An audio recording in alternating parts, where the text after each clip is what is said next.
Pourquoi Marine Le Pen refuse-t-elle de venir sur le plateau de C'est à vous ? Malgré nos nombreuses invitations répétées. Écoutez, vous pourrez poser d'abord la question à Emmanuel Macron. Pourquoi est-ce qu'il a refusé toutes les émissions du service public pendant la campagne? Non, mais il faut être juste. Je vous rappelle qu'il a... Il était ce matin sur France Info, qui est une radio de service public, demandez, il sera la semaine prochaine. Demandez à vos confrères de la même maison, à vos confrères de France Télévisions, de la 2, des 4 vérités.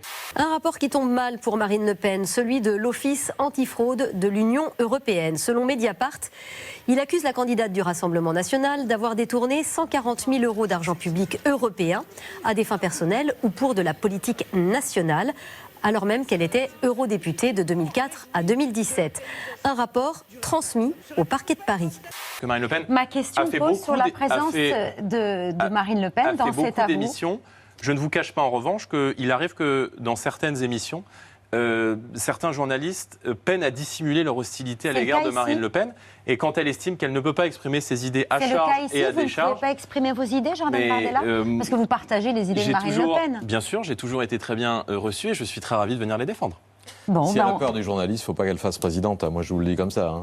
Le président du RN, Jordan Bardella, a réagi et dénoncé une tentative des institutions européennes pour s'ingérer dans la campagne et pour nuire à Marine Le Pen. Rappelons que la candidate est déjà mise en examen depuis 2017 pour des soupçons d'emploi fictif au Parlement européen.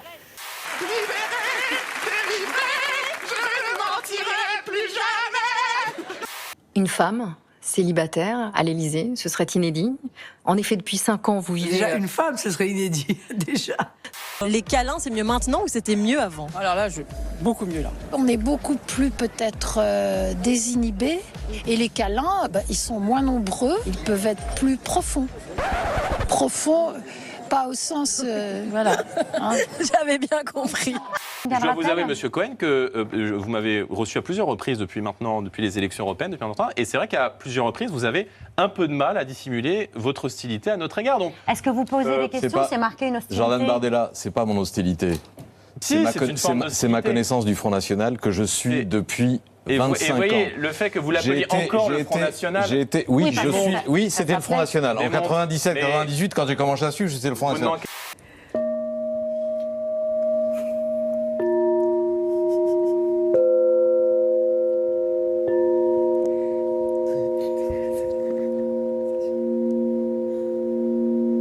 D'abord, il faut trouver de la place pour avoir un homme dans sa vie quand on fait ce que je fais déjà. Et puis, ça se présente pas, voilà. Et donc, je pense qu'on peut vivre en étant célibataire. On peut être heureuse en étant célibataire. Enfin, je veux dire, moi, j'ai des amis, j'ai une famille. Donc, je ressens pas de manque particulier. Mais je n'ai pas fait une croix sur toute vie sentimentale, bien sûr. Oh, dja, dja, yeah. Y'a pas moyen, dja, dja. J'suis pas ta Moi, je vous propose effectivement la terre nourricière qui va pouvoir vous régénérer, vous nettoyer. Et vous allez pouvoir effectivement remettre ce mantra, c'est comment je me nourris et être indépendant tout en communiant sur la terre avec laquelle je vis. C'est très beau. Et donc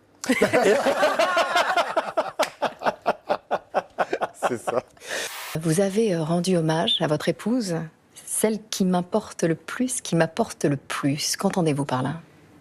Quelque chose de très intime, mais parce que nous partageons nos vies depuis quelques années maintenant.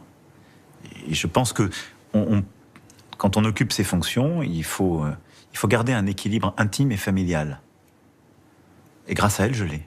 Bon, Kev, je le connaissais déjà. Tout ce qu'il a dit était vrai, en fait. À chaque fois que je l'ai croisé, je l'ai viré d'une chambre. Hein, donc ça, c'était fait. Non, mais c'est vrai. Kev, t'es tricard. C'est vrai, c'est vrai. Non, mais c'est vrai, elle t'a viré d'une chambre. Moi, je t'avoue que je connaissais pas du tout Sylvie dans cet égard. L'égard rigolo, l'égard caméléon. Moi, je connaissais Sylvie de Kev, il faut rentrer chez toi. C'est la directrice d'école. Arrête de gratter à la fenêtre. Voilà. C'était plutôt ça. Je pense pas qu'on puisse exercer ces fonctions et décider s'il n'y a pas un équilibre affectif.